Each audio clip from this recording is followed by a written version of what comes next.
A minute, I think we're good. Like, We're live? All right, it's 5 o'clock somewhere.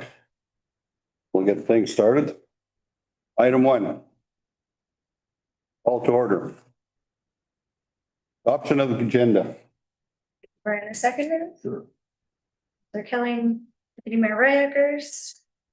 That the draft agenda presented to council and dated the 9th day of September 2025 be adopted as prepared. Discussion. Favors read. Carried. Accepting the minutes from the previous meeting. Rule of council minutes, regular meeting, August 12th, 2025. Need a mover and a seconder. Brazo, Deputy Mayor Riakers. That the minutes of the regular council meeting of August 12th, 2025 be adopted as circulated. Discussion. Favors read. Carried. Business arising from the minutes. See anything? Okay. Declaration of conflict of interest. Something comes up. Oh, For me. did you fill in a sheet?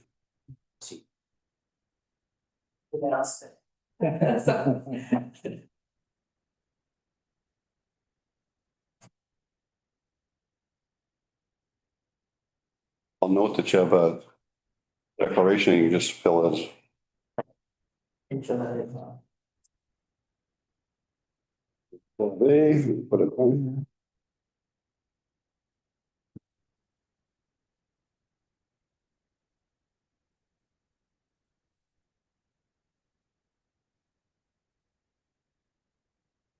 Right, announcements and updates from council. I just have a few things here. We're at the conference, AMO in August 16th. I went in on a Saturday, so it was a good session on the Saturday. We were there for 4 days. And the one exercise that I did was a tabletop for liability for municipalities. And there was the issue that came up, what they used for a tabletop was the incident in Sudbury with interpaving. When the grader backed into somebody. Which was really interesting is that I thought that, once a contractor took over the job or took over the site, it was their responsibility. But it's still up to the municipality, the engineer, wherever is on site that looks after the safety of it, should monitor periodically. And apparently the fencing was down for about a week where the pedestrians are going through. So again, it's 99% contractor, but there was that 1% that comes out and it comes under the joint and several liability. But that was the fight that and it opened up a whole can of worms for across Ontario on that one item. And it's still not finished in court yet. And I even threw out there, like, we do work ourselves and our engineer gets involved. And again, by having that happen, we're still liable. So it was really interesting. And at the end of the day is that we're liable no matter what we do. And then I guess that's the end final word of the insurance basically goes. We had an insurance person, we had a lawyer, and we had a criminal lawyer. And the criminal lawyer was basically saying, it's fine, but whenever something like that happens, everybody gets pulled in. There's only one person that wins. He says it's me because he's a lawyer. Unfortunately, that's the way the all goes, right? So my next meeting was with the MTO. Happy to say that whatever we asked for, which was really nice. Thanks to all the staff for putting that thing together. They said City North Bay sat down with us at the meeting, and it was kind of interesting that the deputy mayor said from North Bay said that the only reason you guys got this because you got a nice glossy presentation. We had a 2-pager, and the minister liked it, so he gave us what we needed. But again, you see that they're doing some work on Highway 94 right now. But what they did say they're going to fix in the near future, it's going to be the corner of 17 and 94, where the pedestrians walk on the west side. There's a pedestrian walk. Now they're going to put one on the west side, and they're going to finish the laning. And obviously, they give us the okay that whenever they do pave the major construction, that we'll get the bike lanes all the way from Meeks Ferris through to Callender to the Cape Baseway. So that's a plus, and North Bay was very happy about that. The other item I was going to talk to you about is Castle Home, but under 18A. I'll speak about that at that time. Any words? No. Anybody else? Any new business? No. I do. Yep, go ahead, Steve. Just a comment on that. You should have told the deputy mayor in North Bay that we're always professional. We're always ready for our delegations. And it's our great work that our staff does to make sure that we are prepared and that we look professional. Because when we do delegation, we are professional. We're there for the reason, right? Anyway, just a announcement and more of a heads up and a reminder. The city of North Bay is hosting a open house September 10th, which is tomorrow. And that's going to be at the Portage 170 Peninsula Road. And that's with regards of the Trout Lake Water Study and Management. So we talked about it here. And just a reminder that that is going ahead tomorrow. So if anybody's interested. Where is that? It's at the Portage. If you're not sure where that is, 170 Peninsula Road off Trout Lake Road. Okay, thank you. So it's I think it's from 3 to 7. They're gonna have an overview presentations, and as well as there's gonna be public input, questions, Q&As. So Is the Conservation Authority involved in this? they're gonna be there. Okay, So I have. perfect. Anything else? Okay, see nothing. Announcements and updates. So delegations to council. Item A, Sandra and Stefan Leroux. Please come forward.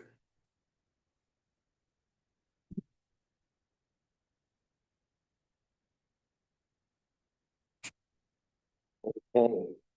I have a couple of things that I'd like to address. Yeah, it's gonna bring another chair there and both sit side by side. You have 10 minutes. Okay, I'm gonna talk quick. I'm not gonna talk loud, I will talk quick. Okay, first I'd like to start with a bylaw officer that came to our property. This is a couple of months ago. I'd like to know what the actual procedure is. Because Stefan is not on the title of our property for reasons that are irrelevant. My name is on because I am a co-owner with Ted Doucette. I was at work. Teddy was in his bedroom. He is 52 years old. He's got a prosthetic leg. So he does next to nothing. So Stefan was outside and the bylaw officer came and told him we have a carport. And it's not that I don't agree with him. It's the way that things were handled. We have a carport and like the roof is falling on it. And he told Stefan, you have an hour to fix that and I'm coming back. First off, he didn't ask him who he was, whether he was an owner, a tenant, no, nothing. And he gave him an hour to do it. Now Stefan went and did it. He's 67 years old climbing up on a roof. His balance isn't as good as, you know, it used to be either. So in our home, we have a 67-year-old, I'm 63, and Teddy is disabled. You know, so this thing doing it in an hour, that's just, you know, not feasible. So ever since this has happened, you know, like we had a confrontation the other day as well. Somebody put in a complaint about the garage. Again, I agree it should have been gone. Steph and I took over, moved in 2020. I have done my best to the arrears for taxes on that property were $39,000.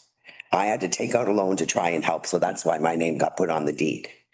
Now, in all reality, $39,000 is 8 years. 8 years of non-payment. How did that happen? Is beyond me.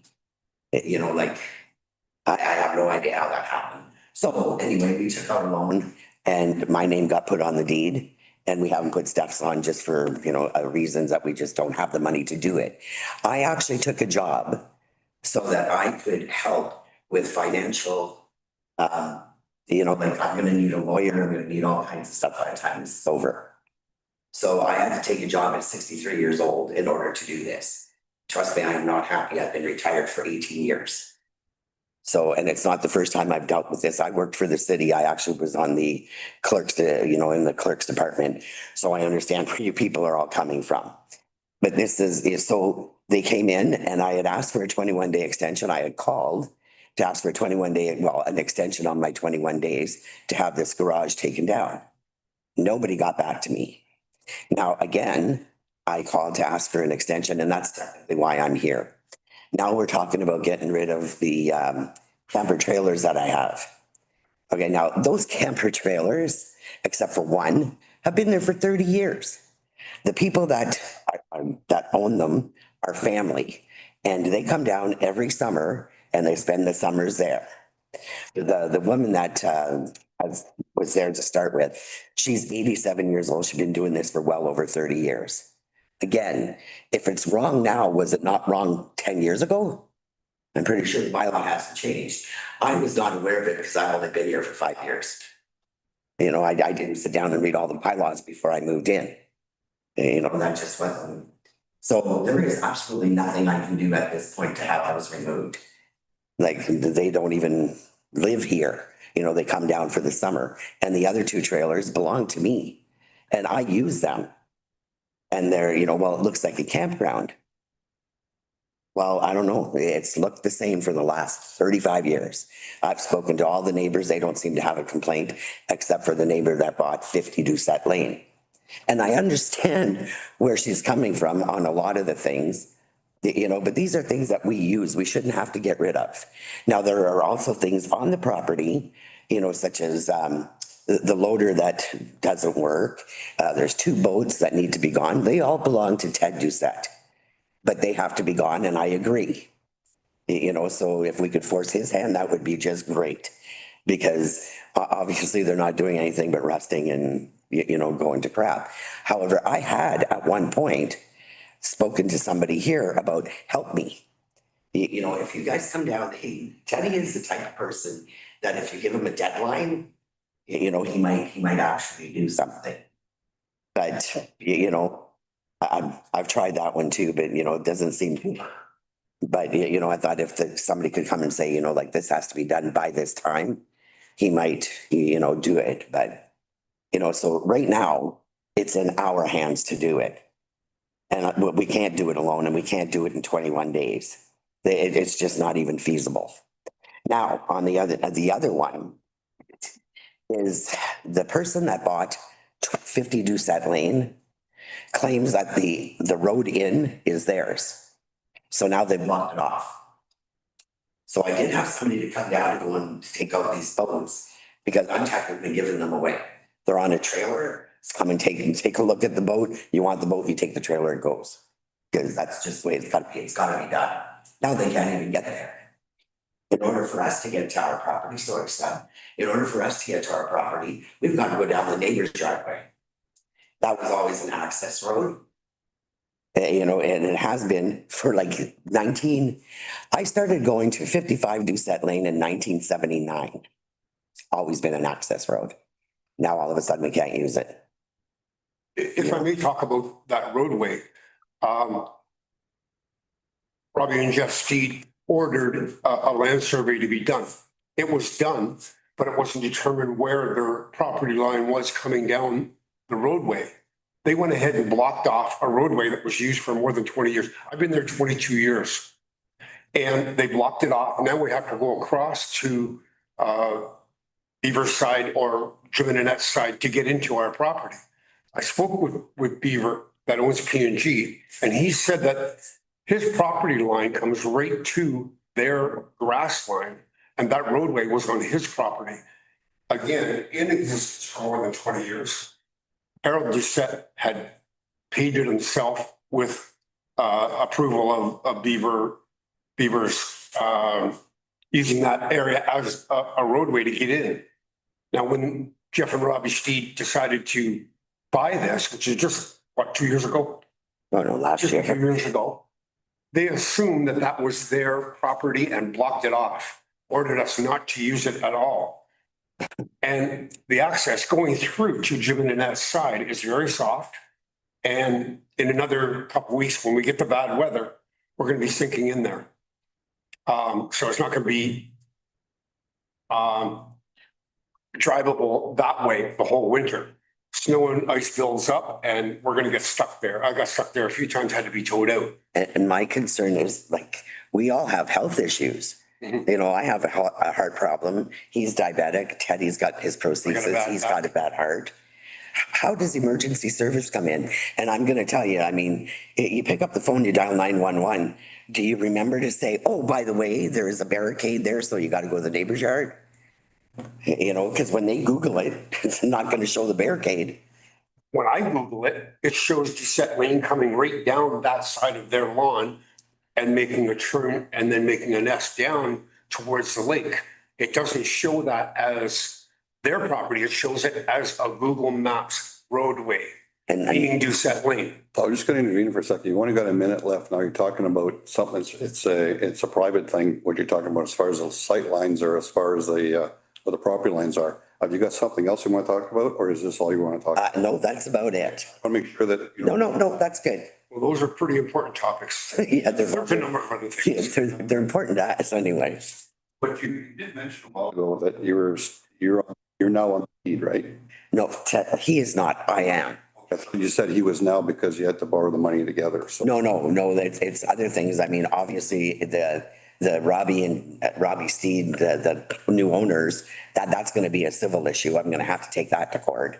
So I had to, you know, like, get a job so I can start paying to retain a lawyer. And I mean, it's just going from bad to stupid. Like, Okay, well, thank you very much. And we'll take into consideration this questions, but, I'm not sure where to, well, I'm not sure, I'm still not clear on the delegation. Yes. the ask, Yeah. that's why I was asking, where are you going with this? What are you asking for? well, I'm asking for an extension on the getting rid of the camper trailers for number one. Okay, when did you receive your letter, ma'am? When did I receive the letter? Did you receive a letter? The same day that they came to remove the garage. What- So, 2 weeks ago? 2 weeks ago. Yeah, Second, August 22nd, thank you. the deadline's Friday. this Friday? See, and this is the only way that I knew how to ask for an extension. I didn't know if I just make a phone call or what I did. I would emphasize and to just not yourself, but to everybody in the municipality. If you have questions and you don't know, please come in. That's why we have this beautiful building. Well, it is a beautiful building, by the way, but yeah. And it's very, homey, you know what I mean? I don't feel. There's rules and regulations, right? So Wow. you're approaching the deadline here, so. Yeah, I wasn't sure what the deadline was because I spend half of my week in North Bay because I work for GFL and it's way up the hill, so Stefan can't bring me every day. Reserve. I just want to make something clear though, is that we don't go looking, please. It's only when we get somebody that complains, that's how we react. No, I'm aware of that. Those trailers could be there for another 50 years if we don't know about it. But once we know about it, that's where we have to act on it. And that's where, For 30 years, there was no complaint. Now, Yeah, but that's the thing. Nobody Nobody complained. we've had other issues happen in our municipality, same thing. Somebody complains, we don't see it until we get there. Yeah. Get there, the complaint has to be dealt with. We can't just tell the other person, okay, well, we're going to talk to them. That doesn't protect. We have our bylaws, we have things in place, and that's what happened, right? So you're asking for an extension, is that what you're doing? We're gonna need an extension. I don't know how long it's gonna take, but I know that I can't move those trailers. Like those are permanent trailers. So I don't know what to tell you. I'm not capable physically to do this. They're asking. So, I mean, The trailers. okay, one of them is Jeanette Delamorandiere and her two sons. They own the trailers and they're on like a platform. They've been there for 30 years. That's kind of a problem. It is. It is a problem because you don't own them, somebody else does, and you shouldn't have a trailer on a property that you don't own. Well, they do have their own insurance, so I'm not like, that was the part that, you know, intimidated me. But I do understand what you're saying, that it's not my property, it's their property. However, you know, it's on, what about the two trailers I have? Because apparently it looks like a campground. And if you're just driving in, it does not look like a campground. You know, you can see the one trailer and you can see my trailer. But you can't see the other two because they're right in front of them. How many acres? So, How many acres do you have there? 2.5. So you got 4 trailers and a house, a cabin on a 2.5 acre lot. Yeah. And I mean, I use the trailers, like I use them all summer. And one of them I actually use for like an office, the other one I sleep in. House not big enough. That's the case she's asking. Sleep in One of the trailers, trailers or one of the trailers? I sleep in one of the trailers, the other one I use kind of like an office. You know, my computer, everything else is in there. These trailers, are they fit up, fixed with Okay, washroom facilities or? No, No. no, I walk into the house. Smaller trailers they might be referring to, I'm using for storage for my music equipment. Because they were in the 52 lane house and we're using that for storage, but since I've been sold, I moved the stuff out, put it into 2 smaller trailers, which are like utility trailer, box trailers. So you said you didn't own the property? Yeah, So am I correct on that? You don't own this property? she owns it. yes. Oh, you owns it now, but Since 20, trailers you don't own. well, the trailers that like the Jeanette and her sons use, those are their trailers. And they were there before I was. They rent to you? No. No, they don't pay me anything. They come down and, Broke. hey, yeah, well, no, I mean, they'll throw me money for hydro because when they're there, then they pay the hydro. Because I know what the difference is between when they're there and when they're not. Trailers are hooked up to height. Yes. My hydro. They'll pay me for the hydro. That's about it. Make a suggestion. I said, they're looking for an extension. Yeah. Maybe we look at a 21-day extension and see what you can do in the 21 days, because that's about all we can do for you. Okay. So if there's an issue, do I come back or what do I do? What do you mean by an issue? Well, I don't know if they're going to be able to get their trailers for number one. I believe Jeanette's in the hospital right now. She's 87 years old and I don't know, there's something going on there, but You be able to provide names and phone numbers to staff or something, or? I could do that, yes. Don't, They want to do that? I don't think staff wants to get involved in that, do they? No, but I'm just saying that are you able to reach these people? That's what I'm trying to get at. Yes, I can get a hold of them. Or staff did. No, like, are you able to reach out to these people and let them know what kind of a predicament you're in now and be able to expedite? Well, I don't know if they'll be able to, but I can tell them what's going on. You know, like I don't know what what their situation is, if they're going to be able to come and get it in 21 days or within 21 days is my issue. Not to mention the fact that you can't get in and out of my driveway. So, Well, let's put this, not being, or anything else, but give you 21 days to do it. An extra 21 days, I think is what but if we had to go in and do it ourselves, probably would go in and clean it up. I mean, that's a whole different, Exactly. So that's what I'm saying. So hopefully that puts the fire under them, something get, well, yes, no, I understand that.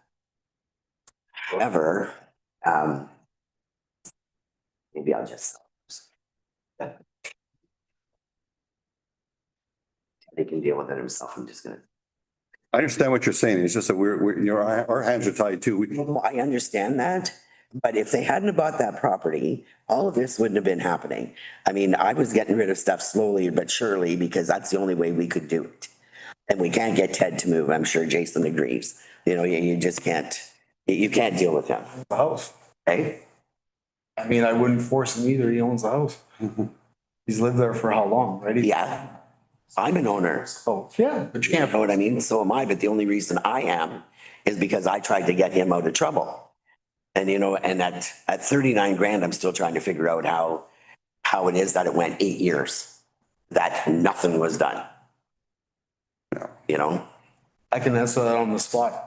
because you got a hold of him and he didn't do anything anyway. Proceed with tax sales at a 3-year mark. We can't proceed until 3 years of arrears for taxes. Right? Mine, you can't include current year.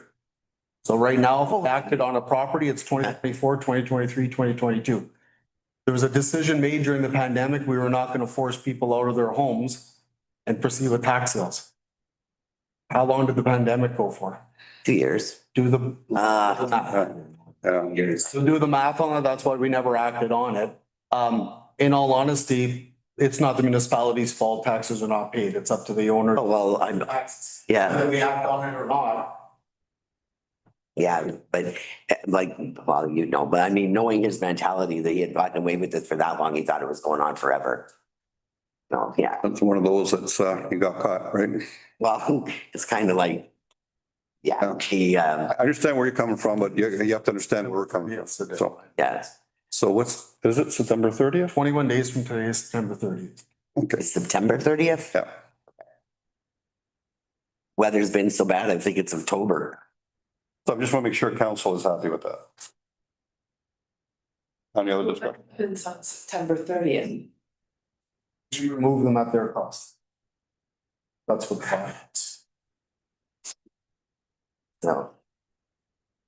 Yes, but what are you removing? Like, persons are mine. A bit of my concern right now is none of the campers were yours. They were other people's until the story went on. And now you've got a couple campers and half of them are someone else's. So I do agree with Councillor Trahan that maybe we need to know who owns them. Okay, well, the campers that are closest to the water Yeah. are not mine. But I have two small, they're not bowlers, they're a little bit bigger than a bowler. Those are my trailers. The other ones are not. So, yeah, You've got ownerships for them, right? yes, They're on wheels? yep. Okay. Yeah, mine move. Theirs do not. Thank you. We don't need a motion for that, do we? Oh,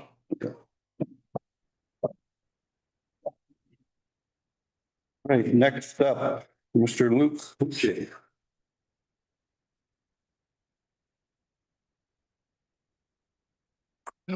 Well, council, I'm just here to protect, build a higher fence than what's on the building permit right now. It's 6 feet right now. We had, multiple trees in between me and my neighbors before that, created lots of privacy. The neighbors were concerned that the insurance wasn't gonna cover them if the trees were to fall in the house. We removed the trees, but now it's pretty vacant. So, and there's one light from the quarter room at the school that shines now into the house. So my request is if I could somehow, some way build a taller fence.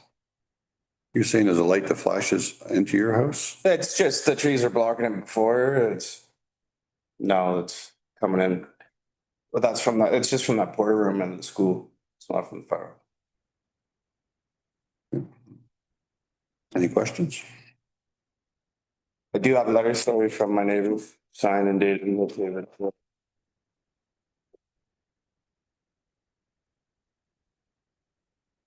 Is this committee of adjustments?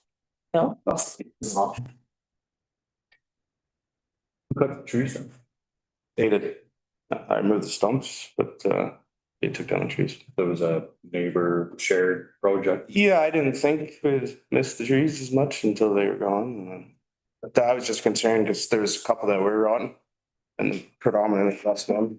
So they would fall on my neighbor's house before mine. So trees were on my property. Oh, okay. How high do you want to build this fence? 10 feet at the back, 4 sections, and then drop to 8 by the front. The bylaws stipulates. Eight. What's the bylaws? Right now? So. Yeah. There's I think what we should do is defer to staff with some options. What could be done? I don't know, you're gonna have to change the bylaw. Make amendments to the bylaw. Because the bylaw says, what, 6 feet? 6 feet, 6 feet, yeah. Yeah, because it's either we change it for everyone or we leave it, right? So. 10 feet seems like a fortress. Yeah, I agree. It's just, I have my pool decks here and their decks here, so now they're visible to the whole pool. Gonna get some privacy. Nobody wanted to do the research and see what the bylaw stated first, or? That's a good point. No. Yeah, We have rules in the. yes, Go ahead, Terry. It's just a thought. There's nothing stopping you from putting an upright around your pool, okay, okay, for privacy, rather than touching the fence. okay. Quite frankly, like I'm 6', 6'1". All the gears the same size. Yeah. I was to see over a 6-foot fence, I have to leave my feet. Okay, Okay, so all I'm thinking is, I know what you're saying, Hamilton's have a big pool. And what they did, they put a little kitchen and bar area on the one end, and that provided privacy. And even if you look over the fence, all you see is wood in front of it. no, that's a good point. Like, there's nothing in the bylaw for height of a pool deck. That doesn't apply to the fence. If I may, it's quite frankly, it's like building a porch. Yeah, you're already up the place, right? Okay, What I'm saying is if it's building inspector's good with it and it's well made, it's well constructed, personally, I couldn't see a problem. But it would solve the problem. That way the bylaw stays in place. yes, sir. You have your privacy. Yes, It's one of those where we do it for one, you do it for the I understand. like Councilor Khan said, I'm gonna change bylaw. I'm not prepared to do that. No, There was something out there that could be changed, but I don't see that option. But if this option works for you and it works for everybody else, then so that's 6 is, and then 8 would be is commercial, I believe, eh, is let the, me ask you a question, Greg. It's 6 feet from the ground up or 6 feet fence? Because there's always an opening on the bottom. Yeah, 6 feet in there. That's why I just see everything in the wall. But with regards to as long as the privacy. Typically, where chief building official treats it is if it's part of the deck structure, it would just be something about setbacks and all that. And you could essentially bring a privacy screen wall, provide that it meets the necessary setback from the property line. okay, So they have an option there. yeah. Okay, no, that answers my question. Yeah, no, it works. It's an option. Yeah, it works. Thank you. Yeah, thank you. It's always a compromise.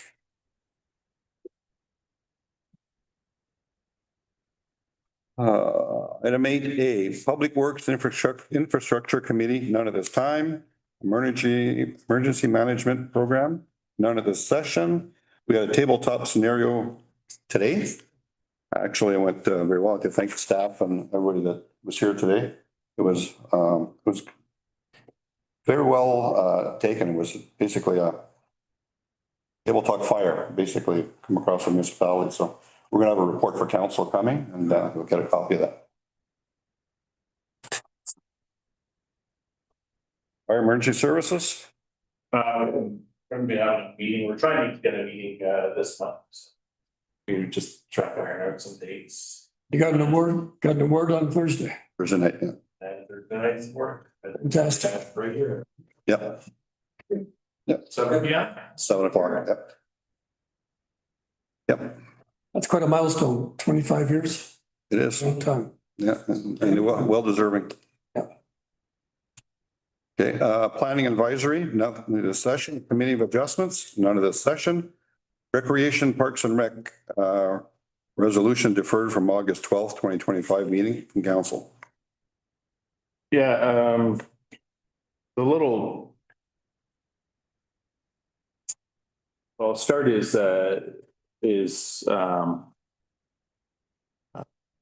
didn't know that this was gonna be moving ahead, so, because we only had one meeting so far and we need to, have probably at least another couple meetings, but at least another meeting with regard to directions and where this was coming out of and, the 5,000, I think where it got plucked from the agenda was, the creation of new events, working on, in our community. And where I want to go with this is we got to try and get our community engaged here a little more with regards of activities that's needs to be planned in our municipality. And then where I was thinking is ideas as such as on say Saturday afternoons or weekday afternoons or whatever the case may be, where we're gonna have games for the seniors. Saturday afternoon card games, maybe have some different companies coming in to do some cooking classes. Maybe come in and do some arts and crafts. We start getting some people directing residents towards the arena, or as well as other ideas we're brainstorming is assisting other community committees, such as, say, the Carnival Committee. Maybe doing some outside activities during the carnival at that time, whether it's snow built fort stuff, boiling water, etc. So those are ideas going forward to try and between now and before the budget. So right now we don't have anything, and there's basically a request is we use some, fine. We don't, fine. It stays in the general account. But we'll be able to do some functions and get some things up and running, and I think for this community to get things, people together from one side to the other side of this quite large municipality and get things rolling. I looked at other municipality or other townships, what they're doing. So we're putting together an ideal list of items that we can move forward on. So it's one of those things that we're going to do. I was also thinking this winter before fireworks is we're going to probably do something during the day. So we got fireworks during the evening. We're going to try and do some activities, family oriented activities during the day. So we can get things rolling like that. That's the plan. And so from there, sometimes you have to go shopping. Right now, we have no money in our wallet to do anything. So that's where the request comes. I don't know if Greg, you got any other to add to it, but basically that's think of that or. Yeah, sure. It's mostly, oh, go ahead. Should come up. Can't hear you. Good call. Good evening, everyone. Yeah, so building on what Councillor Johann was saying, this kind of primarily came about because we do have defined budgets every year for our major events, like our like Park, for example, we did at Christmas. We've done the Canada Day to varying degrees, and like all of these formal events, we have defined line items in our budget. And then we have all of our recreation programming, like our volleyball leagues, our youth soccer league, our hockey. That's all its own separate thing that the committee is not really involved with. But one of the things that we've had some of our most successes with have been the kind of small scale, low budget items that we've mostly done through participation funding in the past. So we typically get a small grant between $1,000 and $1,500 each summer through participation, and we've done like free pickleball clinics for a couple of years. And this past year we did tennis, which was really popular. So in bringing that to the committee, some of the thoughts from the committee were, it'd be really nice if we had a bit of money to do some of these one-off things, that they could be involved in ideas or planning for. So that's kind of some of the background on how this came to be. And then the thought was, if we have this little bit of money, it's easy to do a couple of small events. I think that there, want to be some involvement, Councillor Johann and myself on the staff side. It wouldn't just be, go ahead and spend the money, committee members. It would be authorization from the staff level. So that's my perspective on what I understood from the committee meeting. It's just to kind of get some items up and around and be able to, we don't see budgets until February, March 2026. So it's between, now and in the carnival time. So when you start, planning and getting ahead, even from stuff like, we do run some stuff. It's, we're going to have to buy some wood. You know what I mean? To, some kindling to, start a little fires to be able to boil water, you know what I mean? And be able to do different little items. So it's not it's a small ask, I think. So it's One thing I might add, just for council's information, one of the items that went to the committee, the first meeting, was an adjustment to the terms of reference. So we had proposed a change to the terms of reference to focus more on events as a whole at the committee. And there was some debate about that. So the updated terms of reference hasn't actually been recommended by the committee back to council yet. So if this is something that council wanted to go forward with allocating some money towards these type of events, it's something that could be built into the terms of reference at the next Parks meeting. And that would kind of clearly define the role, because I think it is important that we acknowledge like what day-to-day programming that happens at the arena is versus what type of special events are. So there's an opportunity to kind of define that through the terms of reference if required. One more comment. This year's basically done anyway, as far as things go. So if we do put the $5,000, it's a recommendation, that would be for 2026 though, correct? I mean, I'll January. defer to Councilor Trahan on that. It would probably be, well, it'd be for this fall. So if we use any funds, Yeah. it'd be going over to the next budget. Okay, what are you saying? Because we can't, because you know, like Carnival is in February, right? Yep. So What happens, they don't have any planning time if the budget gets passed the first week of February, Carnival's the week after.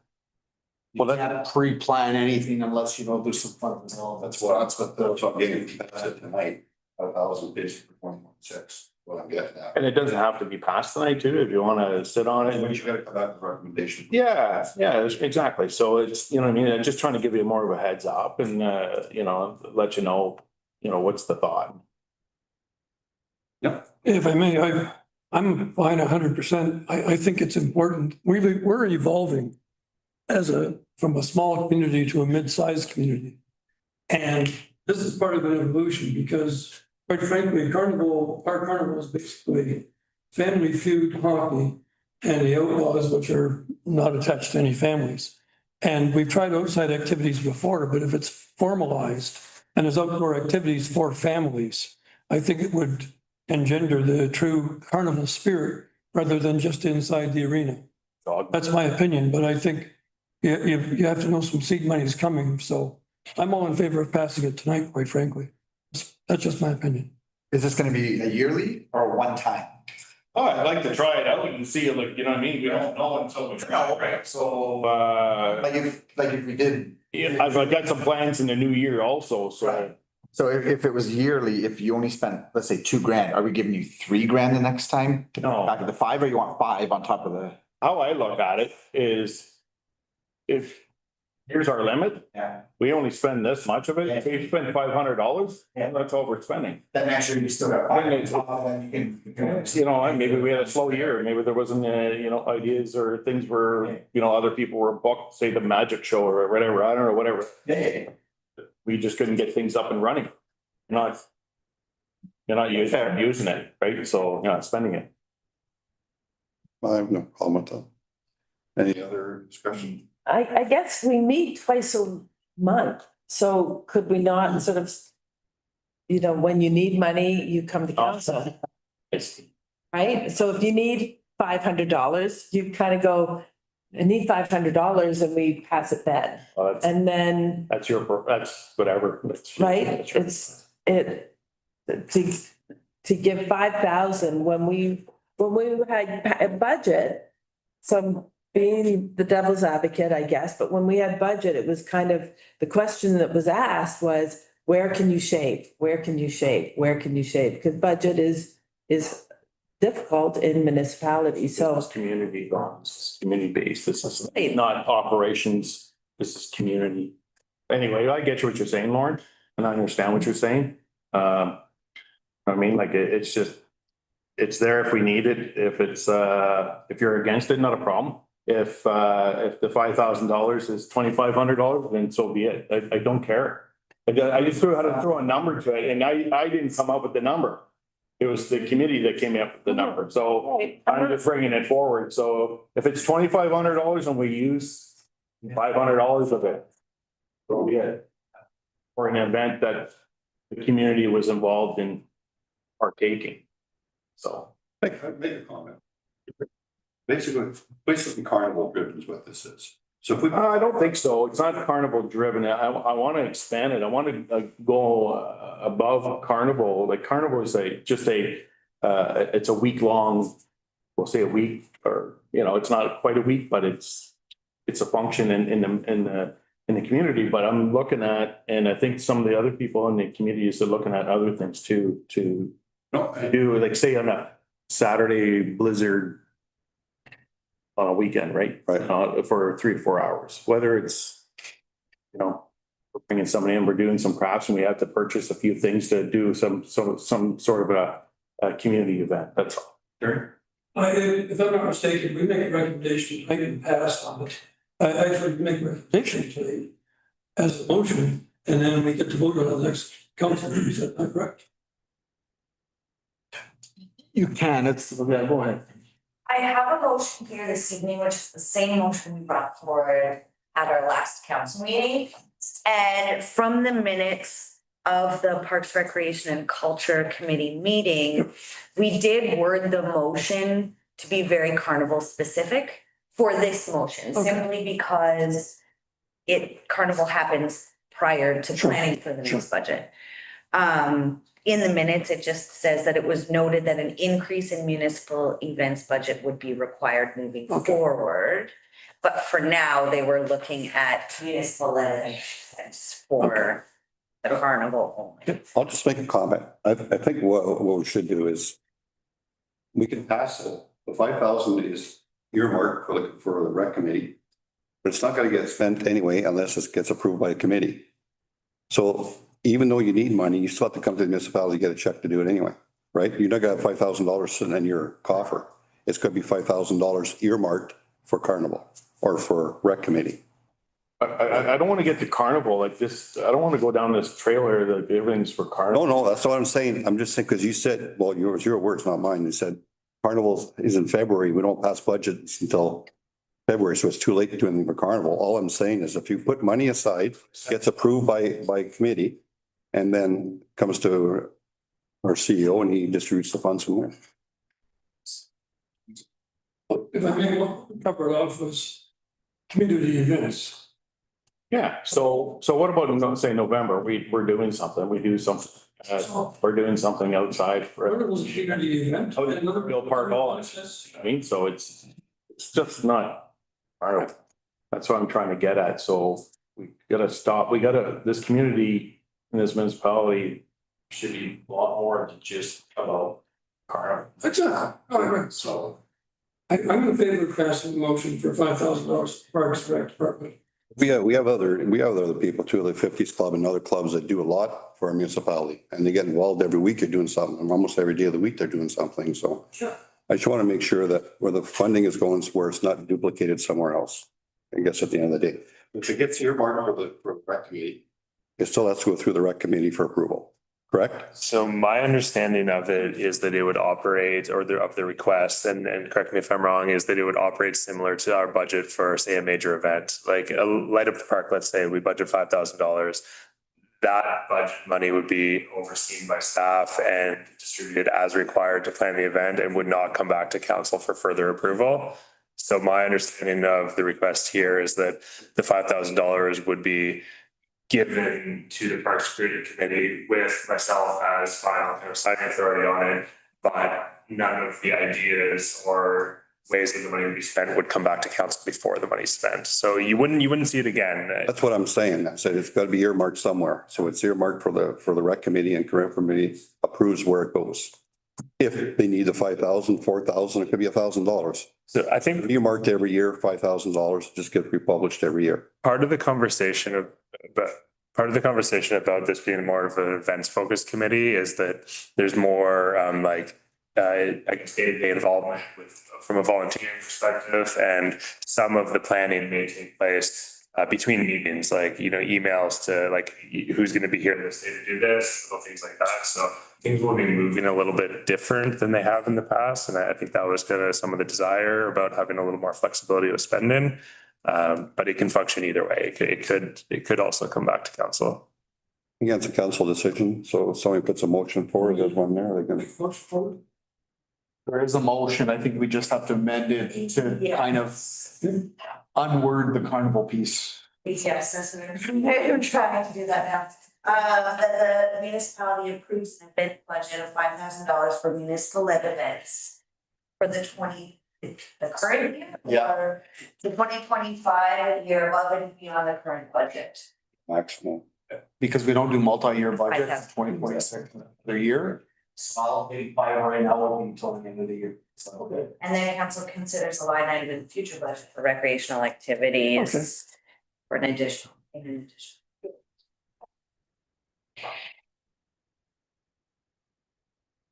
Okay.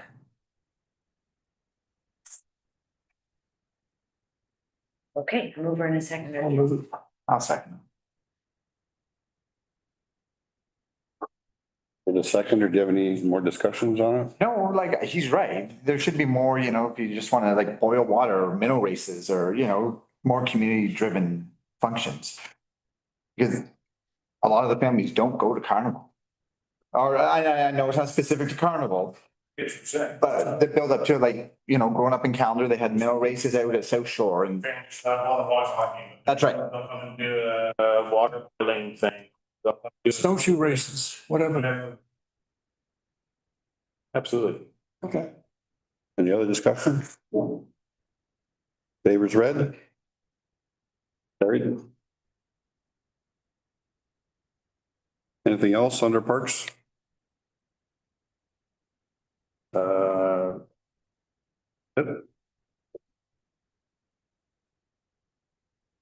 believe that's it. Okay.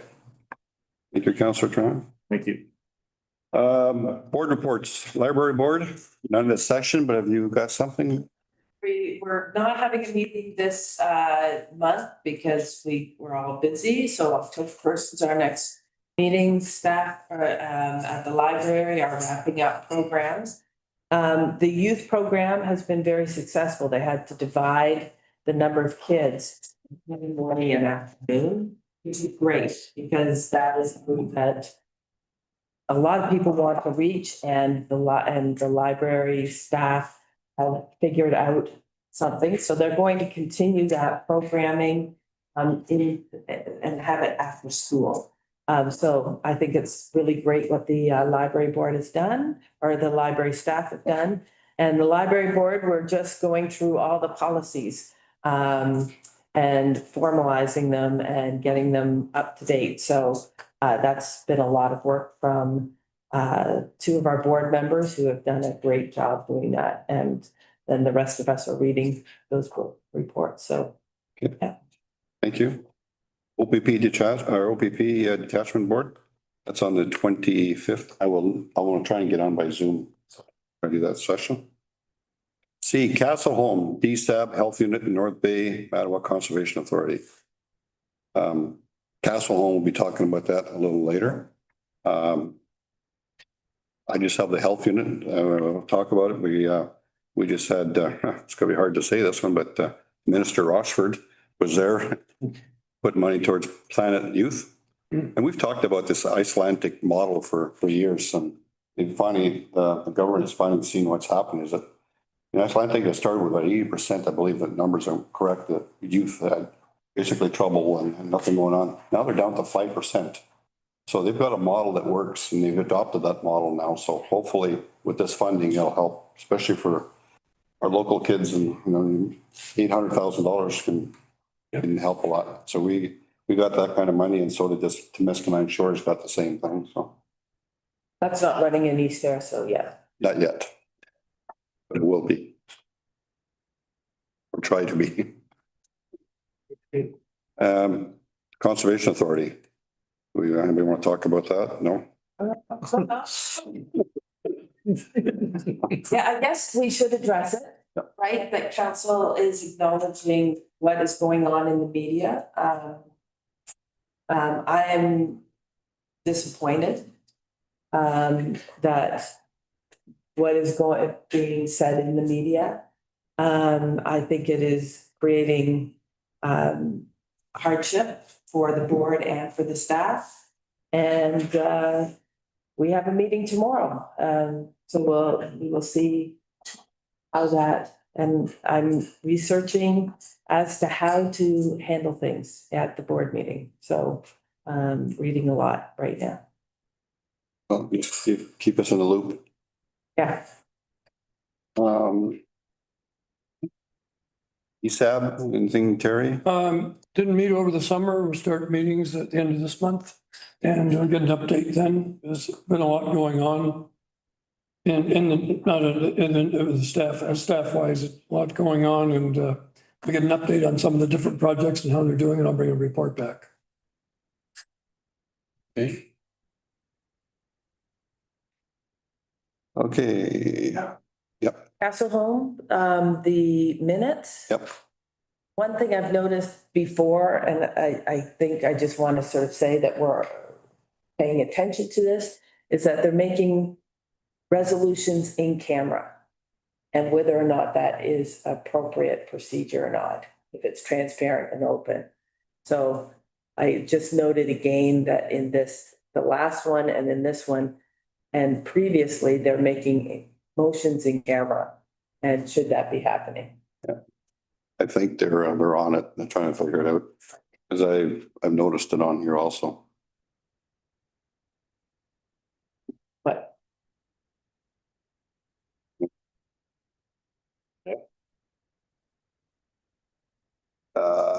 Well, okay.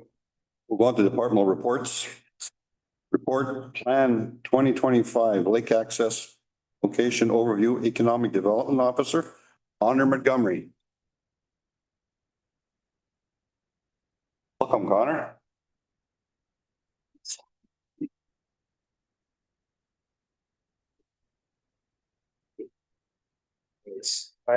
I'll just give a very quick introduction before passing it over to Connor to present the report. So as council may recall, about a year ago, towards the end of 2024, we were approached by a resident of South Bay Lane to purchase a road allowance adjacent to their property. At the time, there was some uncertainty as to whether or not that road allowance was used for public access to Lake Osmondson or not.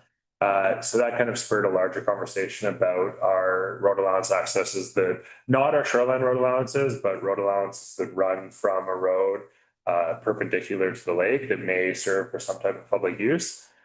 So the direction from council at the time was that we go back and we look at every access point on Joe Lake, Lake Osmondson, and Mink Lake to see whether or not any of them, basically to see whether we could define them into categories of what should be maintained, what could be surplus, and then take it back to you with the report with the recommendation on those. Since that time, the application that was made last fall has been withdrawn. So the resident of South Bay Lane is no longer looking to purchase the road allowance adjacent to their property. That being said, this was still a worthwhile exercise, and we will have this data going forward. So with that, I'll pass it over to Connor to outline the process that we undertook. Well, good evening, council. I'll begin with background. As Greg said, someone approached council last September hoping to buy the lake access beside their property.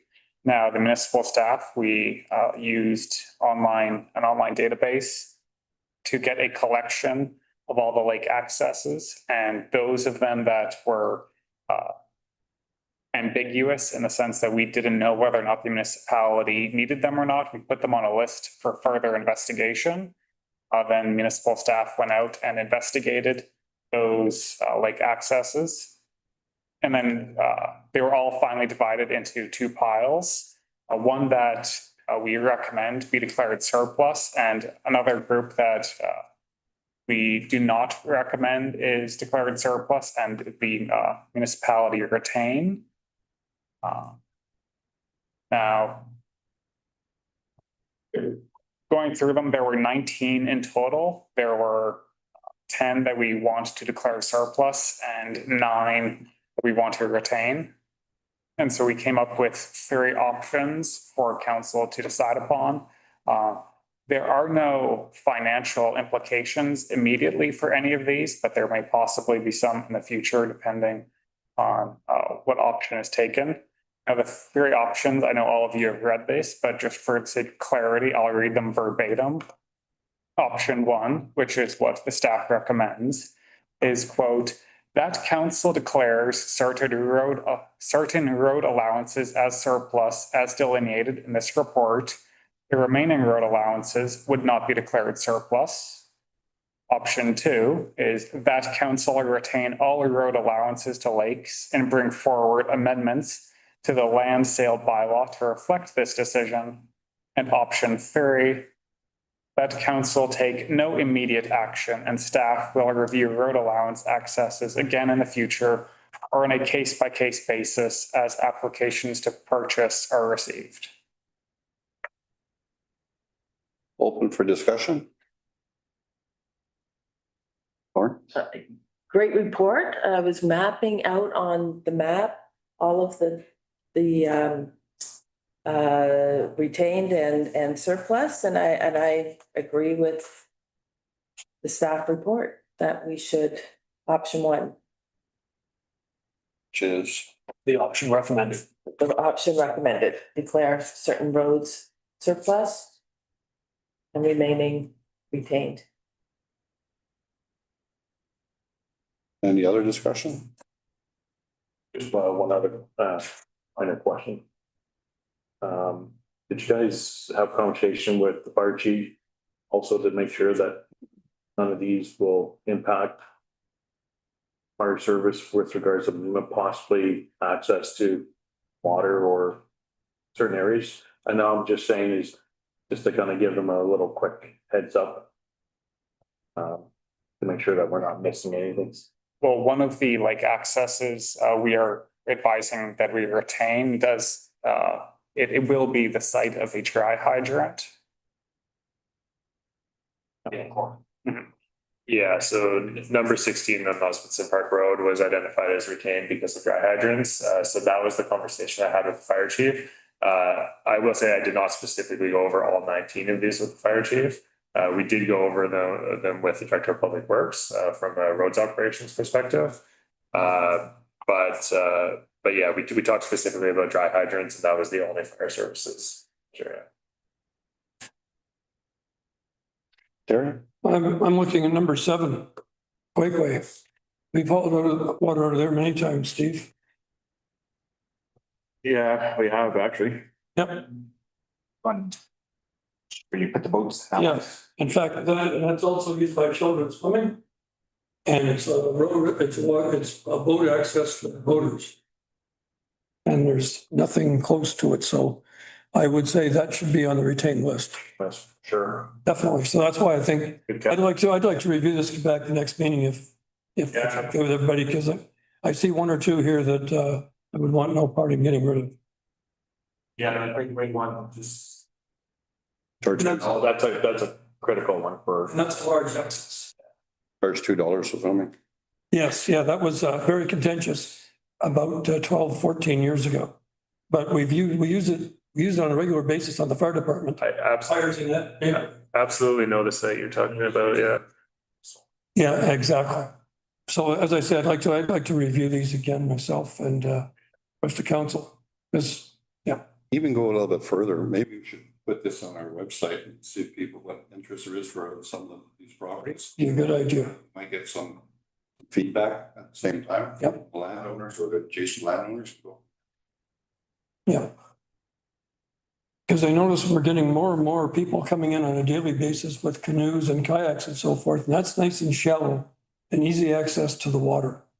Because a lot of places, even our docks, which are really great in a great location, don't get me wrong. But if you're going into a kayak or canoe, you want shallow water to make it safe to make it safe. I'm correct. Safe for children and older people. You actually didn't even include the access to our boat launch on Quakeway in the drawing at all. We just left it off altogether because it's actually not a road allowance. The area that you're looking at in number 7, it's not able to cast my screen right now, but it's a long field area, and then the tracks. Okay. It's not the boat launch location on Quakeway. Okay. It's a different location altogether.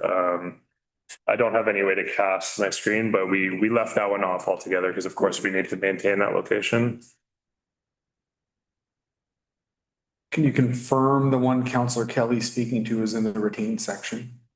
Is that what you're saying? It's, And the one is young. it's not on the, it wasn't included at all because it's not a road allowance, but it is property that we own and that we would not be selling. This is not the camp, Wickwick camp. Yeah. Or I know it's not the camp anymore, but you know what? It was a camp. Right, you know what I'm Exactly. referring to. Okay, this is further down. And quite, They're always up every year. exactly. It has the railway track in front of it. Yeah. Yeah.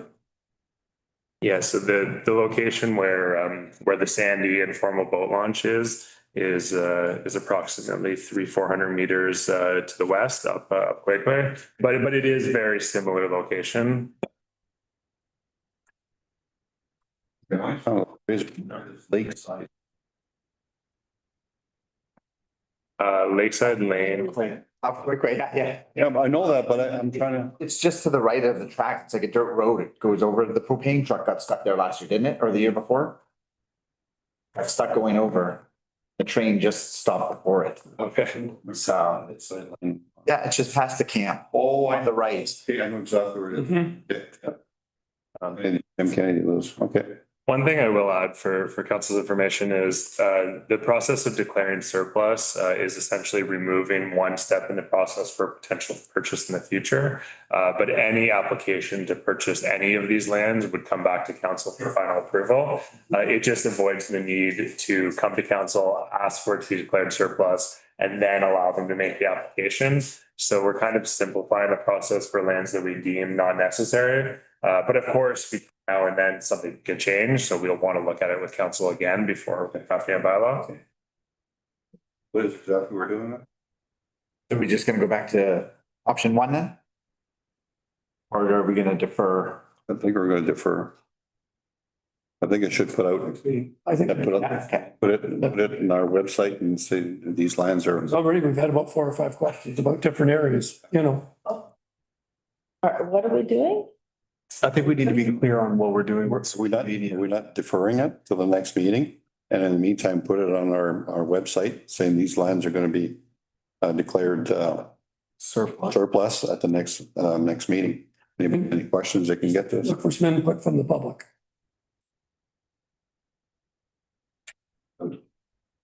Because even if we pass this tonight, and I'm not saying we have to or not, it doesn't really matter, but if it's declared, it still has to come to council for it to be sold, and people could come to delegation and say, we don't want it to be sold, right? So that's the public process. I just want to make sure that for us, that these lands are deemed declared. Maybe there might be a reason whether they shouldn't be. It's just giving the public an opportunity for the next 2 weeks to bring it forward. That's just my opinion, but you guys, I've found over the years, there's a lot of localized use we don't know about unless you're in the neighborhood. Just gives a chance for the neighbors to say, no, we use that on a regular basis. We found out that with property that was adjacent to Trout Lake a long time ago, so people were using it for putting canoes and kayaks in. No one knew anything about it except the people that lived in the neighborhood. So that's why I say, and I think the mayor's right, put it out. Ask for public input if there is any concerning some of these locations. Just to add to that, should we put this on the website or something, just to see, like? that's what we're saying. Okay. That's a good idea. And also have the fire department review it. Yeah. Because looking at development, we might need more dry hydrants than we've got right now. More field sites. I know there's areas over there that we've used, and there's little areas that we know where we can pick up water. Or, you know what I mean? So that's why, that's all. Yeah. Access is very important. Just a little aside, there was one time right on the corner of on the Corbeil Road that you and I were going down a straight gully down about 40, 50 feet with a 220-pound pump. And it was not easy. It was fine going down. It was no fun getting back out. So access is important. It's already established. Anyway, great report, but I think Very good report. let's give it a couple weeks and put it on our website and. Good idea. If I may, just a couple of points of clarification. So are we seeking feedback only on the ones that we recommended to be declared surplus? And we won't ask about the ones that are. One more question maybe. I'm wondering if we're going to get valuable feedback if we just drop this on our website without any type of kind of localized approach. I'm suggesting maybe we identify each location and target the local people, like circulate a notice to people within a certain distance, similar to what we would do for planning applications. Or do we feel that putting an individual just report on the website is sufficient? I think it's a good idea because the green sign right away, neighborhood takes notice and they read it, see what's going on. So I really like that idea. That's a good idea. Would you like a sign? Well, I was thinking of a notice in the mail to the people in the. Okay, but even just a green sign saying this is not contentious, this is being considered to be retained or. The only concern I have with that is that we have a very specific use for those for Planning Act applications only, so I'm just a bit concerned about. That's just a notification and. That might start. Exactly. Okay. I think the intent is really to say, hey, we're looking to declare these, to ensure that, you know, residents aren't using it for recreational purposes that we're unaware of. Yeah. We'd appreciate any feedback. Please provide it to clerk by a certain date. Thank you for your participation. That's a good idea. Good idea. Maybe we bring this back the first meeting in October, if council's all right with that. I think it may take us more than 2 weeks the next. That'd be great. That would give adequate feedback time. Yeah. Super. Meeting in month. We can bring it back anytime council wishes. I agree, more time is better, because if you give 2 weeks, a lot of times the perception with the public is we gave little time because we didn't want their input. We didn't, we had to. We don't want that. Perception. Yeah. Okay, good discussion and we'll defer it. Big report. Great. Honor, well done. Garner. Report on the Senatave Parking Improvement Director of Public Works, lot one.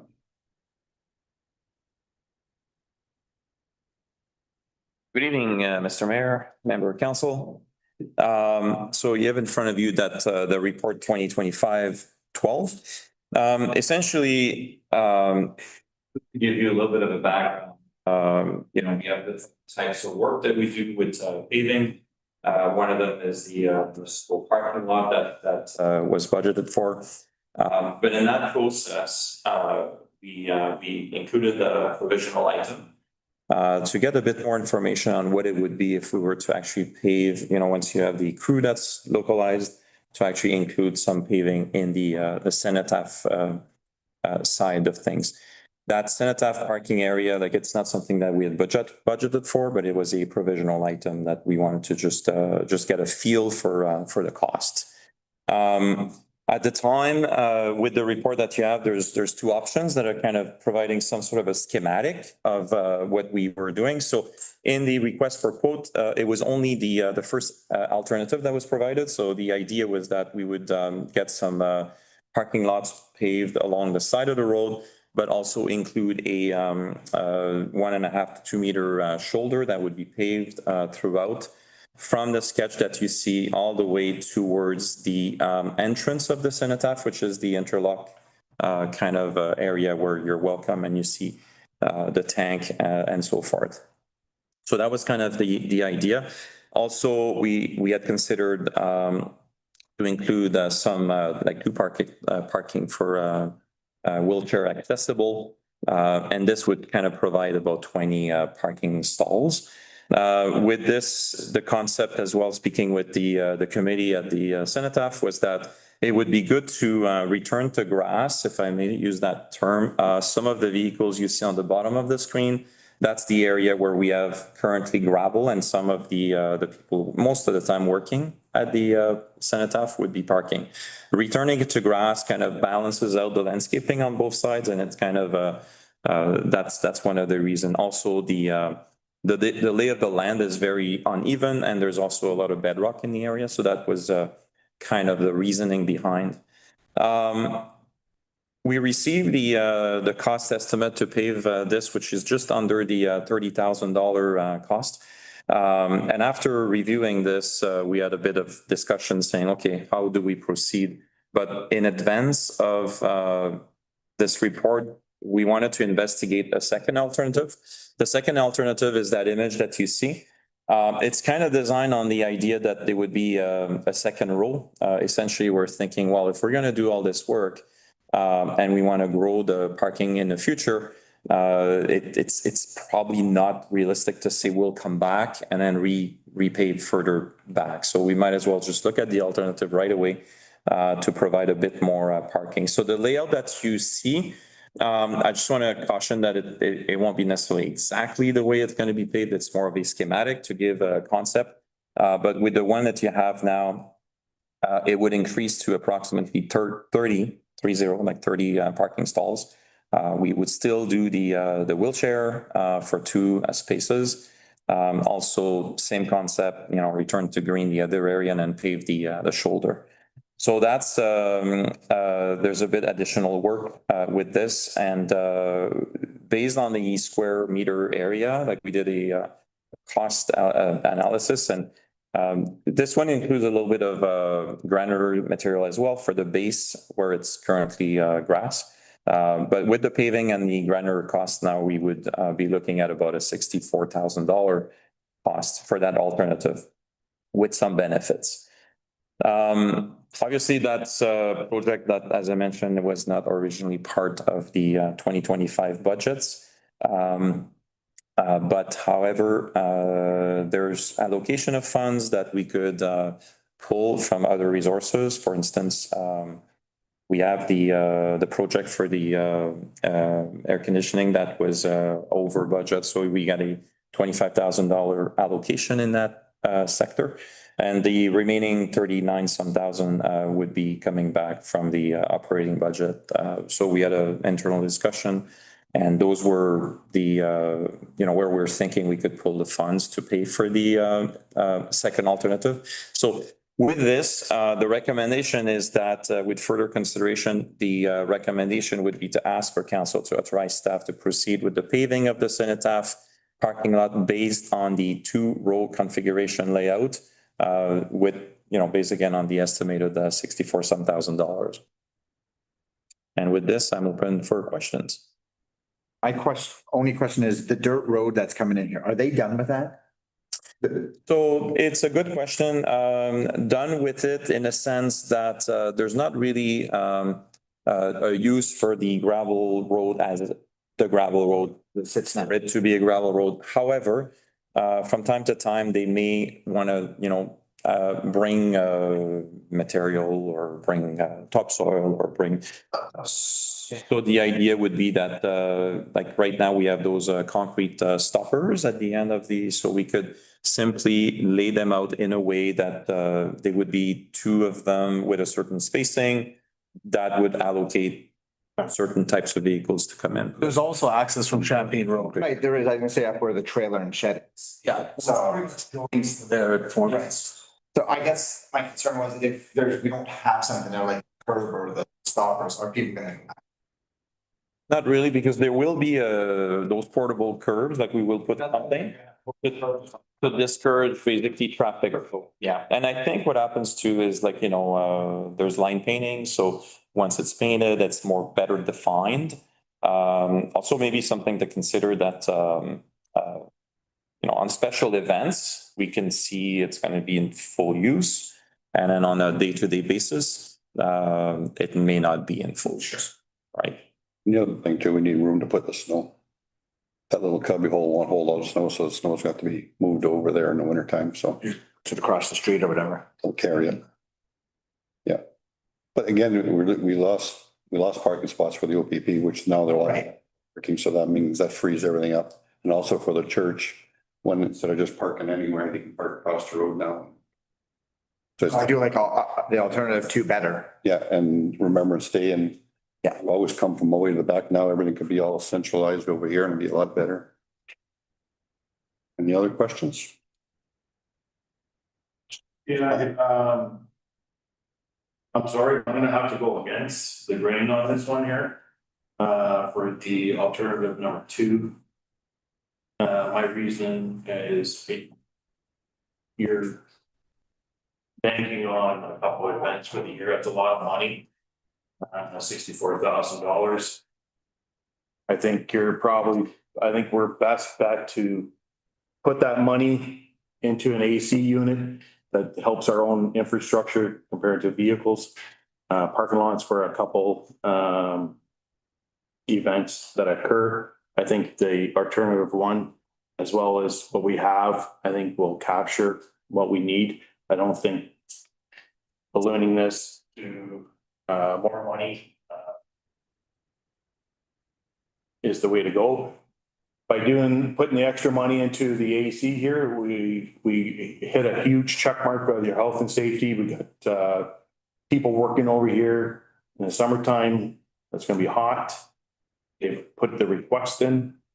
If not, we're gonna have to budget it in the new year. So either pay now if we have the extra money, get it done, or you're gonna have to budget to pay for it, and then you're putting all your money over into the parking lot. So that's my personal opinion, unless somebody could give me a little more clarity of why we should have 2 rows of parking. Maybe I'm missing something, but it's my personal thought. It's not just for parking, it's for also helping beautify the cenotaph at the same time, because right now all the sand, everything all are going across onto the grass, into the flowers. Yeah. Now this will identify it and make sure the water goes away from it and there's more parking. Do something else and then throw that kind of money into that, but that's up for a debatable discussion at a different time. But for right now, we're picking, if we're what I have in front of me, that's a different idea, but I'm just gonna go with what I have in front of me, and I'm just gonna choose. But that's not just a different idea. We've had a discussion with the committee. That's how this came about.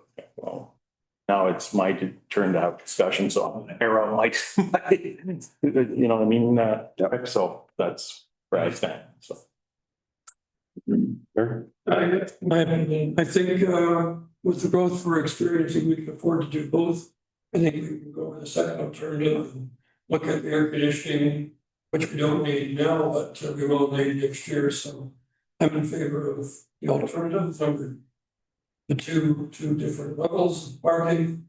And we know the fact that any paving we do, deterioration comes from the edges. So this will actually extend the life of the paving area on both sides. So but air conditioning as a safety issue, it shouldn't be a question. I think we can afford to do both. As I say, we're experiencing growth. We've got some subdivisions coming up and so forth. And in our growth right now is the envy of Northern Ontario, quite frankly. So it's going to continue on. I mean, I've looked at some of the real estate listings and so forth, and they're all the real estate people are saying the same thing. East Ferris is a place where people want to live. So I think our growth is going to continue at a accelerated rate, quite frankly. So I think we can afford to do both. I'm certainly not in favor of doing this and not doing the air conditioning. I want to do both. What's the cost of the air conditioning? The other cost that It was about 50,000. 2,000? 25 was budgeted. When it came down to getting a more serious quote, all of a sudden it was 50,000. So we need another at least 25 minimum, and then you got how much more being you got the remaining of 39, so. Yeah. We're not talking big. But you got another, say, almost 20. Yeah. Compared Like a to, project, so. we're looking at an $8 million budget. It's not a heck of a lot of money, and it's both for big costs. Because the cenotaph, quite frankly, is a little jewel we have in our community. It's one of the best cenotaphs. Looking at, yeah, so I have no problem with. Okay. Do both. Any other discussions? No? Okay. You're putting a motion forward? We're very second to put it on the table. It's Kelly. I'll second it. Press. The Council for the Municipality of East Ferris accepts the recommendation of the Director of Public Works in report number R 2025-12 and authorizes staff to proceed with paving of Centop parking lot based on the 2 road configuration layout at an estimated cost of $64,000. Discussion on the motion. Favors read. Carried. Thank you, Antoine. Thank you. Antoine?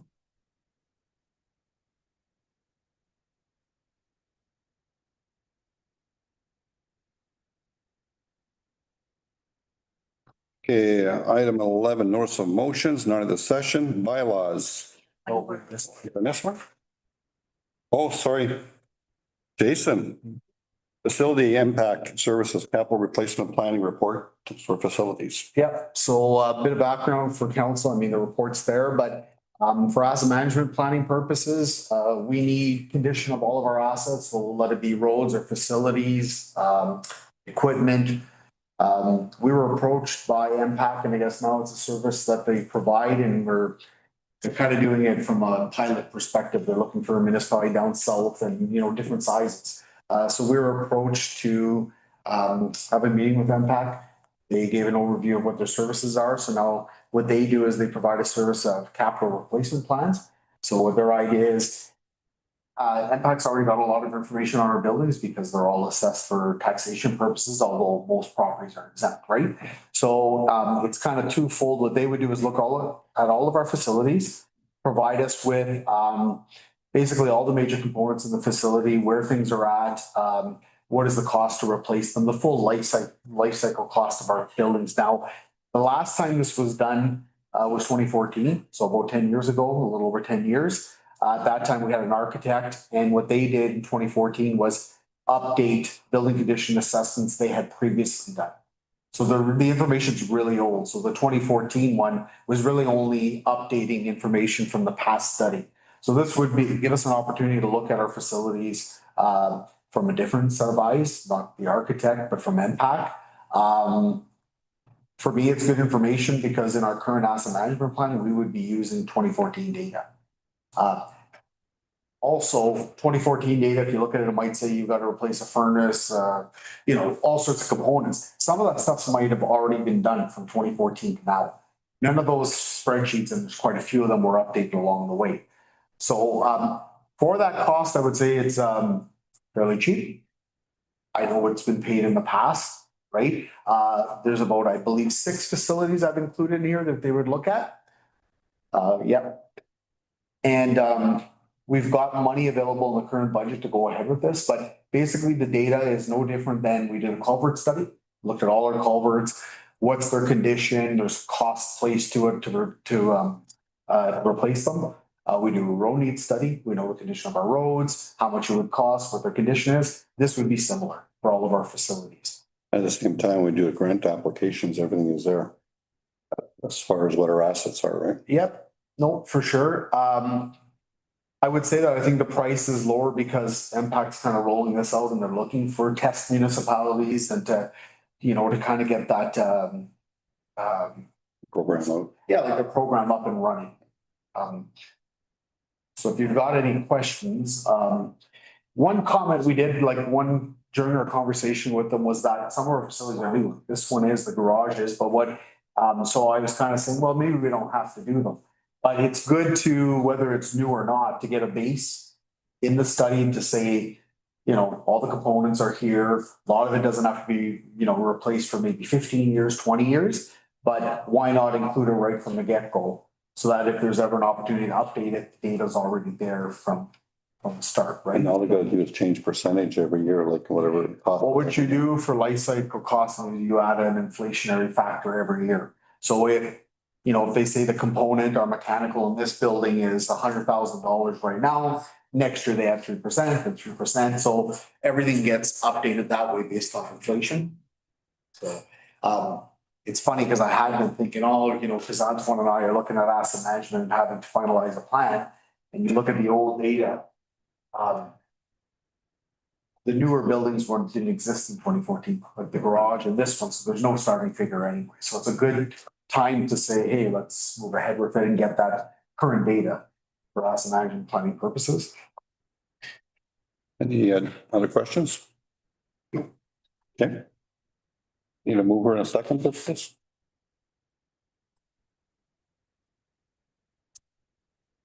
Council for the Municipality of East Ferris accepts the recommendation of the CAO as outlined in report CAO 2025-01.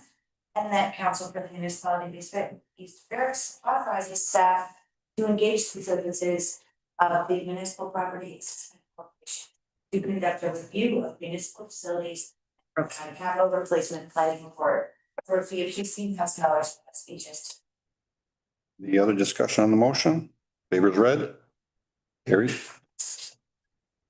Item 12A, Deputy Mayor declared a conflict.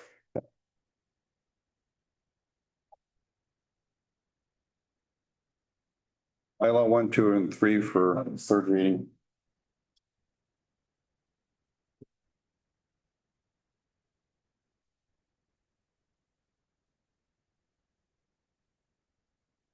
Greg? Okay, so this, thank you, Mayor Finn.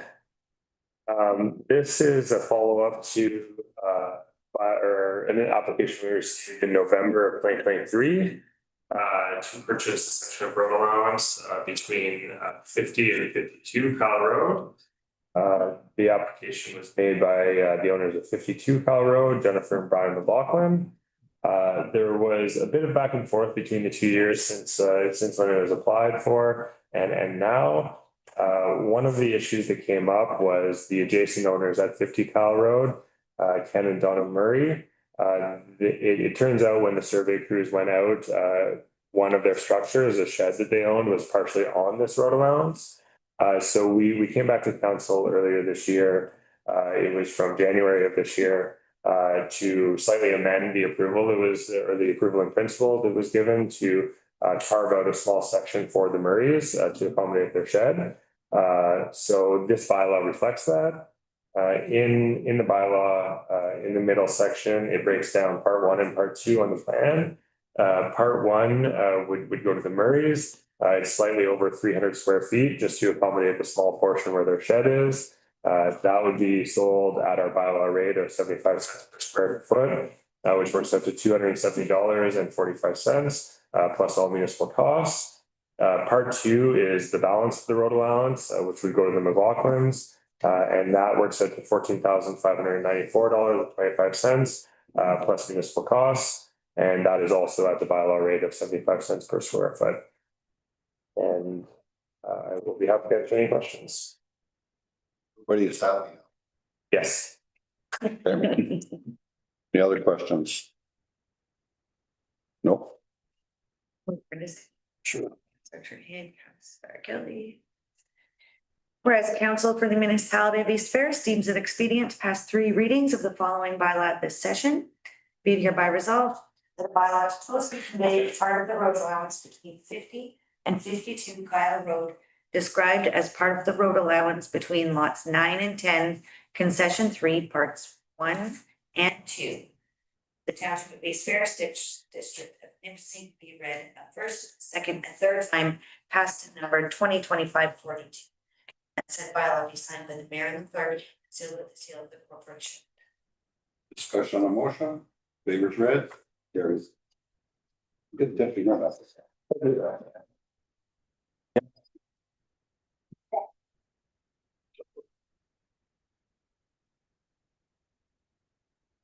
Remember. The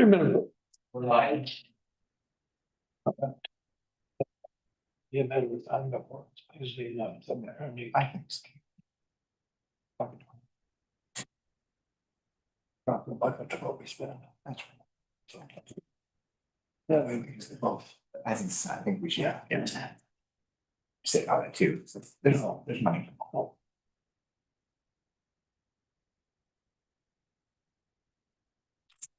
That, you know, you can buy the structure.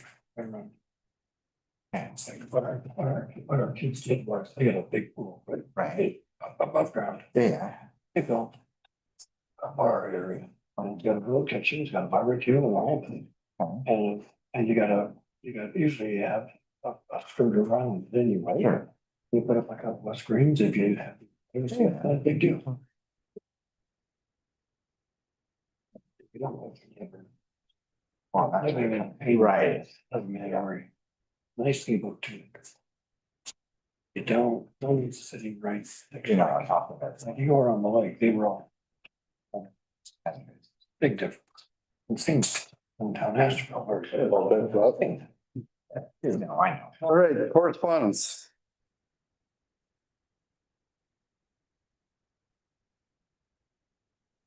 Here, you want to go first? No, the deputy mayor usually does. Okay. Thank you. I'm okay if you would like to go first, but I just seen, I know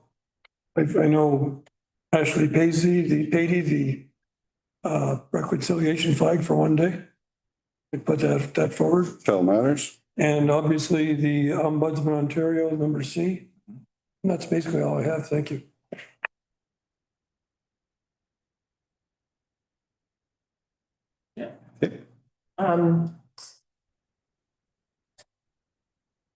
Oh, sorry. I guess D, we need to address.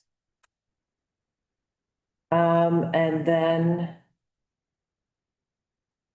G, West Nipissing, the aerial spraying of glyphosate.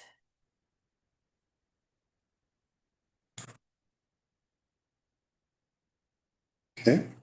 They did speak about that. I think they're not doing that anymore here, right? They aren't, They were, they could do it next year. is that right? So, This would be a good one to bring forward to Ontario Good Roads too at the same time, because they're right into this. I actually should have talked to Antoine about it while he was here, but bringing that forward through Ontario Good Roads. right. So it says suspend aerial spraying initiative until further independent research and updated risk assessment are completed and reviewed. So really assess not just this year, but future. No, I agree with 100%. I think if we do bring it forward, then have a copy go to Ontario Good Roads at the same time. Yep. They'll fight on your behalf in that way, right?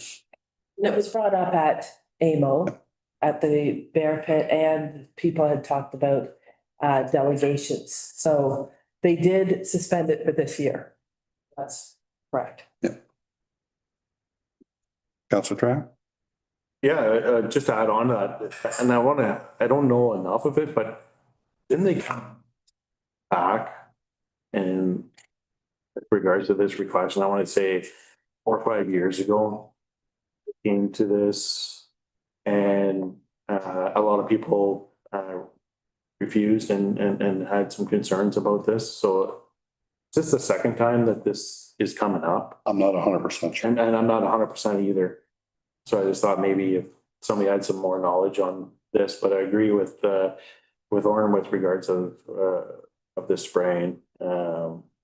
So yeah, so I'm glad that they're not doing it. So, but I want to say is that I think they were going to do this 4 or 5 years ago again or something like that, like before. So I'm not sure, but anyway, History on it. yeah. So Well, I believe it happens every few years, like a cycle. yeah, so it's Staff had looked into this, contacting, Nipissing Forest Land, was it called. There was no spraying occurring in our. no, it's mostly west of us here. So I'll say they're worried about the farmlands, what they're worried about, right?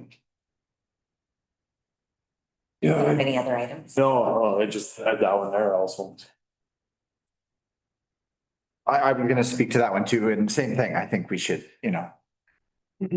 move forward on that. Next year, we're getting caught on harvest. Fine. Fascinating there, Champagne. Can I just ask for clarification from Councillor Kelly? Was it C or D that you had on your list? The ombudsman report? Yeah, he had C, she had D. Yeah, sorry. Okay. Yep. Because we're looking at advertising for, An integrity. to replace David King, yeah, exactly. So letter C. The See, exactly, yes. C is the ombudsman though, D is David King. Oh, I'm sorry. Okay. Yeah. Such.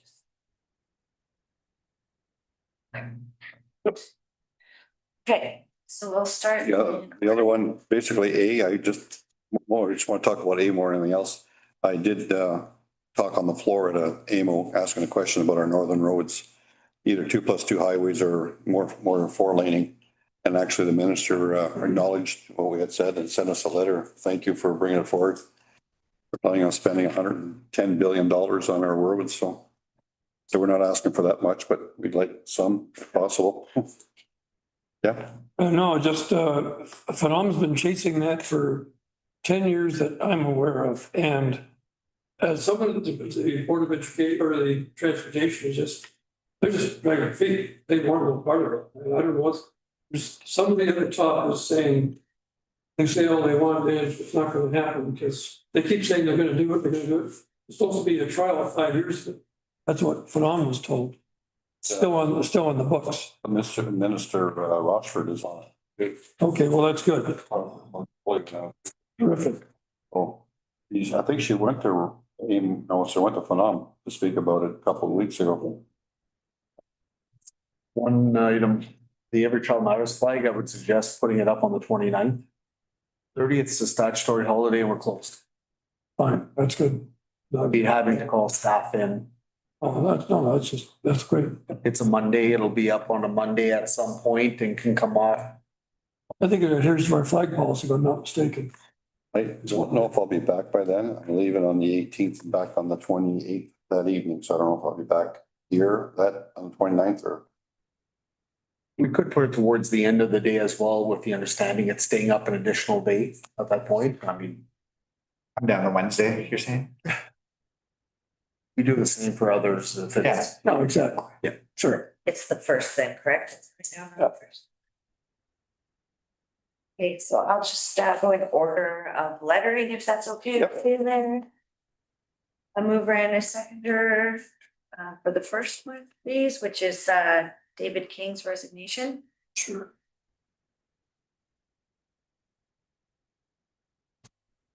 Whereas East Ferris Integrity Commissioner David King resigned from his position effective December 31st, 2025, and whereas Section 223.3 the Ontario Municipal Act authorizes the appointment of an integrity commissioner.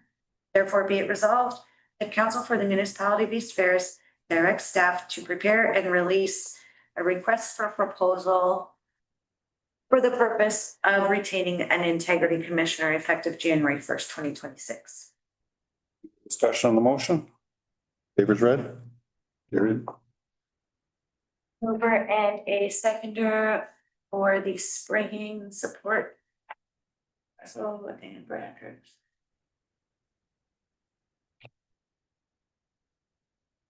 That Council for the Municipality of East Ferris formally supports the request of the Town of West Nipissing to the Honorable Mike Harris Jr., Minister of Natural Resources and Forestry, to reconsider the planned use of glyphosate-based herbicides in the Nipissing Forest and suspend the aerial spraying initiative until further independent research and updated risk assessments are completed and reviewed. And further, that this resolution be forwarded to the Honorable Mike Harris Jr., Minister of Natural Resources and Forestry, and the Honorable Sylvia Jones, Minister of Health, the Honorable Vic Fideli, MPP for Nipissing, and the Ontario Good Roads Association. Perfect. Discussion on the motion? Papers read? Carried. Finally, we'll run a second for the Every Child Matters. Big Councillor Tracy Kelly. Whereas a flag raising request was submitted by Ashley Patey and received by the clerk on August 22nd, 2025. And whereas the request is for the municipality to raise the Every Child Matters flag on September 29th, if that's okay, through to October 1st, 2025. Be hereby resolved that council approves this request. Discussion on the motion? Papers read? Carried. Full accounts. And a seconder, please, to approve the correspondence. Yeah, you got me.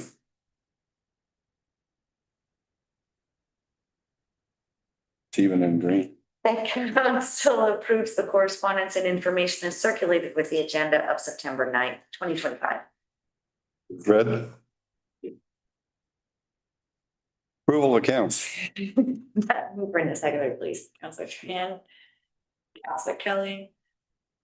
That council approve the general accounts for the municipality of East Ferris as indicated in the check register dated September 9th, 2025 in the amount of $1,067,422.92. Here's read. Carried. Other business. A, City of North Bay, Castle Home, Castle Arms. Well, we're all been watching the news and we know it's kind of what's happening. It started back, we had a meeting at Castle Home with all the mayors and COs. And discussion came up about, and of course, Terry, you know what it's all about, basically getting the asset back from Castle Arms back to Castle Home under the same umbrella. We know things were done, we feel they were done improperly. There's a reason why 5 or 6 is resigned at the time. Well, you can only pull the wool over your eyes so many times and something's got to come up. This has been in progress for a lot of years, since 2021 anyway. This process was supposed to be taken over 3 years and it was done basically overnight. Within the next meeting, it was passed and we're told that it was legislated, it had to be done.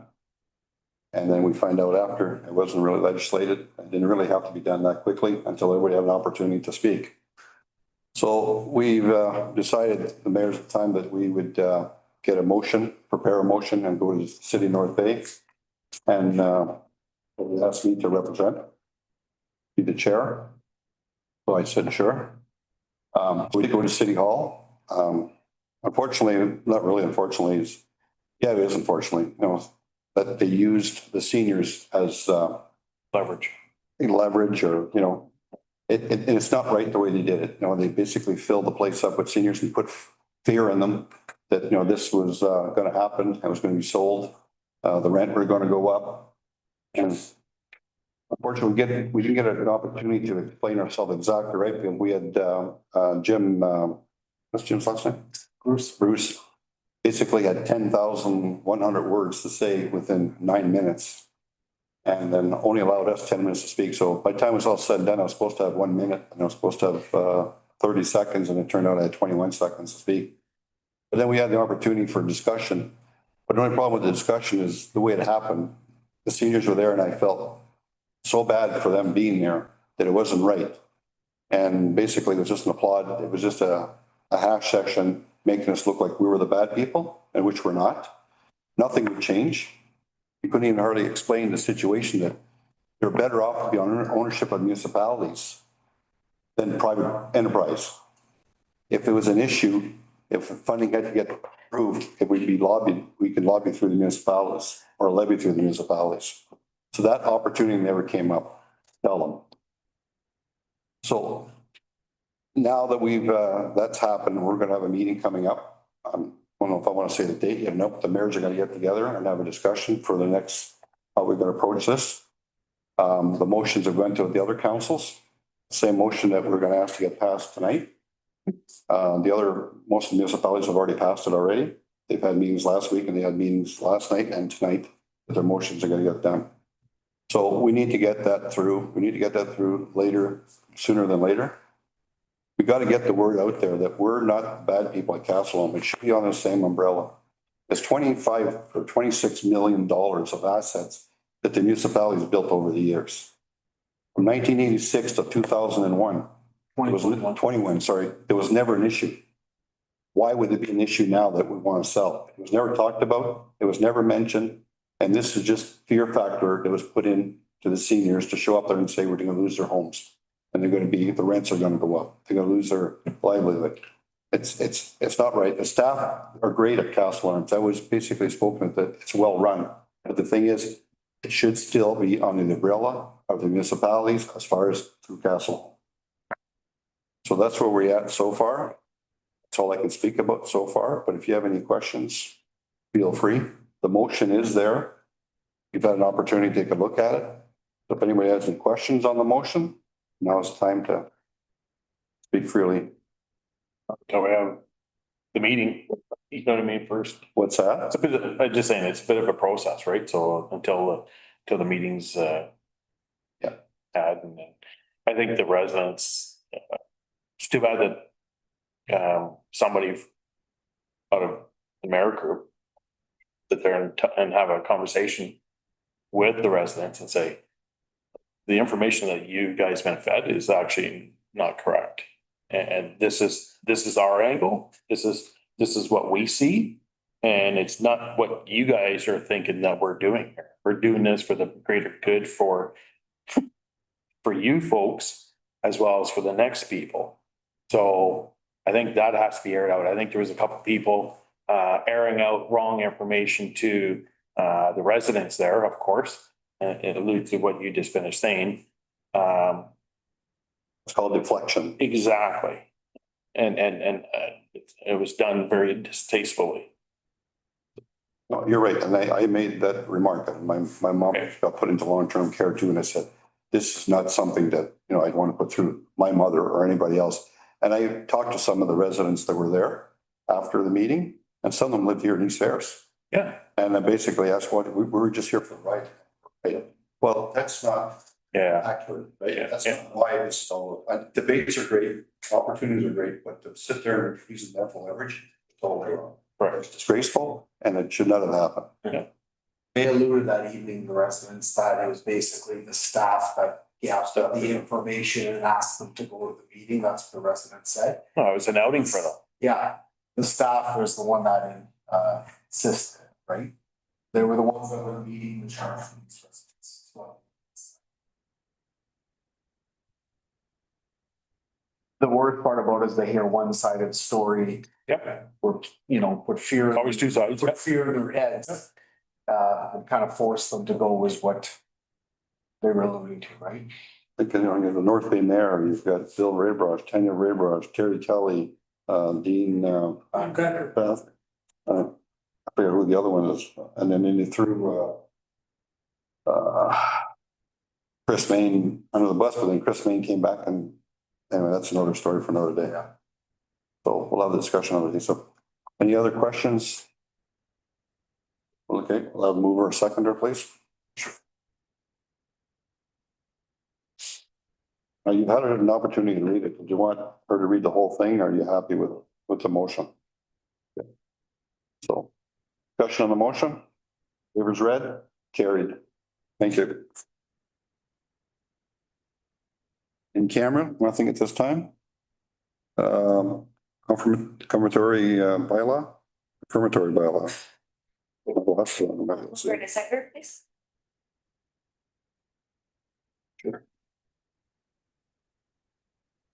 Whereas council for the municipality of East Ferris deems it expedient to pass 3 readings of the following bylaw at this session, be it hereby resolved that a bylaw to confirm the proceedings of council from August 13th, 2025 through August 9th, 2025 be read a first, second, third time, passed to number 2025-43, and that said bylaw be signed by the mayor and the clerk and sealed with the seal of the corporation. Discussion on the motion. Waivers read, carried. Adjournment. Move by the seconder, please, Councillor Tring. That we do now adjourn at 6:53 p.m. Again on September 23rd, 2025.